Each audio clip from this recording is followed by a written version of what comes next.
ಮತ್ತೊಂದು ಬಾಹ್ಯಾಕಾಶ ಸಾಹಸಕ್ಕೆ ನಾಸಾ ಸಜ್ಜಾಗಿದೆ. ಮಧ್ಯಾಹ್ನ 12:01 ಆಕ್ಸಿಯಂ 4 ಬಾಹ್ಯಾಕಾಶ ಕಾರ್ಯಾಚರಣೆ ಆರಂಭ ಆಗುತ್ತೆ. ಬಹಳ ಹೆಮ್ಮೆಯ ವಿಚಾರ. ಗ್ರೂಪ್ ಕ್ಯಾಪ್ಟನ್ ಶುಭಾಂಶು ಶುಕ್ಲಾ ಅವರ ಪಯಣಕ್ಕೆ ಭಾರತ ಕಾಯ್ತಾ ಇದೆ. ಆಕ್ಸಿಯಂ 4 ಮಿಷನ್ ಮುನ್ನಡೆಸಲಿದ್ದಾರೆ ಭಾರತೀಯ ಶುಭಾಂಶು ಶುಕ್ಲಾ. ಬಾಹ್ಯಾಕಾಶ ಯಾನಕ್ಕಿದ್ದಂತಹ ಎಲ್ಲ ತಾಂತ್ರಿಕ ದೋಷವನ್ನ ನಾಸಾ ನಿವಾರಿಸಿದೆ. ಇವತ್ತು ಫ್ಲಾರಿಡಾದ ಕೆನಡಾ ಬಾಹ್ಯಾಕಾಶ ಕೇಂದ್ರದಿಂದ ಉಡಾವಣೆ ಆಗುತ್ತೆ. 2 ಬಾರಿ ಮುಂದೂಡಲ್ಪಟ್ಟಿದ್ದಂತಹ ಮಹತ್ವಾಕಾಂಕ್ಷಿ ಬಾಹ್ಯಾಕಾಶ ಕಾರ್ಯಾಚರಣೆ ಇದು. ಜೂನ್ 26ರಂದು ಅಂತಾರಾಷ್ಟ್ರೀಯ ಬಾಹ್ಯಾಕಾಶ ನಿಲ್ದಾಣ ತಲುಪಲಿದೆ.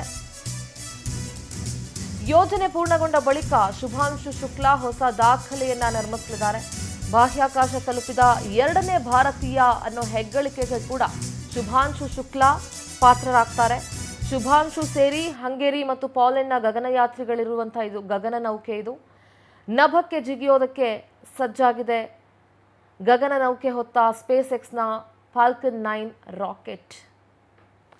ಶುಭವಾಗ್ಲಿ ಶುಭಾಂಶು ಅಂತ ಇಡೀ ಭಾರತ ಹೇಳ್ತಾ ಇದೆ.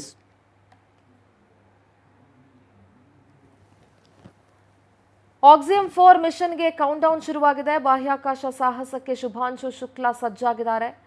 ಗ್ರೂಪ್ ಕ್ಯಾಪ್ಟನ್ ಆಗಿದ್ದಾರೆ ಶುಭಾಂಶು ಶುಕ್ಲಾ, ಭಾರತದವರು. ಆಕ್ಸಿಯಂ 4 ಮಿಷನ್ ಅನ್ನ ಭಾರತೀಯ ಮುನ್ನಡೆಸ್ತಾ ಇರೋದು ಬಹಳ ಬಹಳ ಬಹಳ ಹೆಮ್ಮೆಯ ವಿಚಾರ. ಭಾರತೀಯ ಕಾಲಮಾನ ಮಧ್ಯಾಹ್ನ 12:01 ಇದು ಕಾರ್ಯಾಚರಣೆ ಆರಂಭ ಆಗುತ್ತೆ. ಶುಭಾಂಶುಗೆ ಹಂಗೇರಿ ಮತ್ತು ಪೋಲೆಂಡ್ ಗಗನಯಾತ್ರಿಗಳು ಸಾಥ್ ಕೊಡ್ತಾ ಇದ್ದಾರೆ. ಗಗನಯಾನಿಗಳಾದ ಹಂಗೇರಿಯ ಟಿಬೋರ್ ಕಾಪು, ಪೋಲೆಂಡ್ನ ಸ್ಲಾವೋಜ್ ವಿಸ್ನಿವೋಸ್ಕಿ ಪಯಣಿಸ್ತಾ ಇದ್ದಾರೆ. ಜೂನ್ 26ರ ಬೆಳಿಗ್ಗೆ 7ಕ್ಕೆ ಬಾಹ್ಯಾಕಾಶದಲ್ಲಿ ಕಾರ್ಯಾಚರಣೆ. ಶುಭಾಂಶು ಮುನ್ನಡೆಸುವ ಗಗನನೌಕೆ ISNಗೆ ಜೋಡಿಸಲಾಗುತ್ತೆ. ಇನ್ನು ಶುಭಾಂಶು ಶುಕ್ಲಾ ಯಾರು ಅನ್ನೋದನ್ನ ಸ್ವಲ್ಪ ತಿಳ್ಕೊಳ್ಬೇಕು ನಾವೆಲ್ಲರೂ. ಉತ್ತರ ಪ್ರದೇಶದ ಲಖನೌ ಮೂಲದ ಸಂಜಾತ. 1985ರ ಅಕ್ಟೋಬರ್ 10ನೇ ತಾರೀಕು ಶುಭಾಂಶು ಅವರ ಜನನ ಆಗುತ್ತೆ. ನ್ಯಾಷನಲ್ ಡಿಫೆನ್ಸ್ ಅಕಾಡೆಮಿಯಲ್ಲಿ ವ್ಯಾಸಂಗ ಮಾಡ್ತಾರೆ. ಇಂಡಿಯನ್ ಏರ್ಫೋರ್ಸ್ ಪೈಲಟ್ ಆಗಿ ಸಾಕಷ್ಟು ಅನುಭವವನ್ನ ಹೊಂದಿದ್ದಾರೆ. ಸುಖಾಯ್ 30, ಜಾಗ್ವಾರ್, ಹಾಕ್, ಡಾರ್ನಿಯರ್ ಇತ್ಯಾದಿ ಜೆಟ್ ವಿಮಾನಗಳನ್ನ 2000 ಗಂಟೆಗಳ ಕಾಲ ಹಾರಾಟ ಮಾಡಿದ ಅನುಭವವನ್ನ ಶುಭಾಂಶು ಶುಕ್ಲಾ ಹೊಂದಿದ್ದಾರೆ.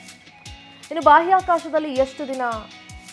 ಎಲಾನ್ ಮಸ್ಕ್ ಅವರ ಸ್ಪೇಸ್ ಎಕ್ಸ್ ಕಂಪನಿಯ ಮೂಲಕ ಪ್ರಯಾಣ ಆಗುತ್ತೆ. ಫಾಲ್ಕನ್ 9 ರಾಕೆಟ್ ಮೂಲಕ ಕ್ರೂ ಡ್ರ್ಯಾಗರ್ C213 ಅನ್ನೋ ಗಗನನೌಕೆ ಇದು. ಈ ಗಗನನೌಕೆಯೇರಿ 4 ವ್ಯಕ್ತಿಗಳು ISSಗೆ ತೆರಳುತ್ತಾರೆ. ಇದು ಖಾಸಗಿ ಕಂಪನಿ ಆಕ್ಸಿಯಂ ಆಯೋಜಿಸಿರುವಂತಹ ಪ್ರಯಾಣ. ಆಕ್ಸಿಯಂ ಕಂಪನಿಗೆ ಇದು 4ನೇ ಮಿಷನ್. 2022, 23 ಮತ್ತು 24ರಲ್ಲೂ ಇದೇ ಮಿಷನ್ ಅನ್ನು ಕೈಗೊಂಡು ಯಶಸ್ವಿಯಾಗಿದ್ರು. 4ನೇ ಮಿಷನ್ನಲ್ಲಿ ಶುಭಾಂಶು ಶುಕ್ಲಾ ಮುಖ್ಯ ಪೈಲಟ್ ಆಗಿದ್ದಾರೆ. ಪೆಗ್ಗಿ ವಿಟ್ಸನ್ ಅವರು ಕಮಾಂಡರ್ ಆಗಿರ್ತಾರೆ. ಹಂಗೇರಿ ಟಿಬೋರ್ ಕಾಪು ಮತ್ತು ಪೋಲೆಂಡ್ನ ಸ್ಲಾವೋಜ್ ಸಾಥ್ ನೀಡಲಿದ್ದಾರೆ ಶುಭಾಂಶುಗೆ. ISSನಲ್ಲಿ ಏನ್ ಮಾಡ್ತಾರೆ? ಅಂತಾರಾಷ್ಟ್ರೀಯ ಬಾಹ್ಯಾಕಾಶ ನಿಲ್ದಾಣದಲ್ಲಿ 14 ದಿನ ಇರುವಂತಹ ತಂಡ ಇದು. ಆದರೆ ಇನ್ನೂ ಕೆಲವು ಹೆಚ್ಚುವರಿ ದಿನಗಳು ಇರೋದಕ್ಕೆ ಕೂಡ ವ್ಯವಸ್ಥೆ ಏನೇನು ಬೇಕೋ ಅದನ್ನು ಮಾಡ್ಕೊಂಡಿರ್ತಾರೆ. ಇಂತಿಷ್ಟೇ ದಿನ ಅಂತ ಹೇಳಲಿಕ್ಕಾಗಲ್ಲ. ಅಷ್ಟು ದಿನ ಇವರೆಲ್ಲರೂ ಕೂಡ ವಿವಿಧ ರೀತಿಯ ವೈಜ್ಞಾನಿಕ ಮತ್ತು ಮಾನಸಿಕ ಪ್ರಯೋಗಗಳನ್ನ ಈ ತಂಡ ಮಾಡುತ್ತೆ ಅಂತ ಹೇಳಲಾಗ್ತಾ ಇದೆ.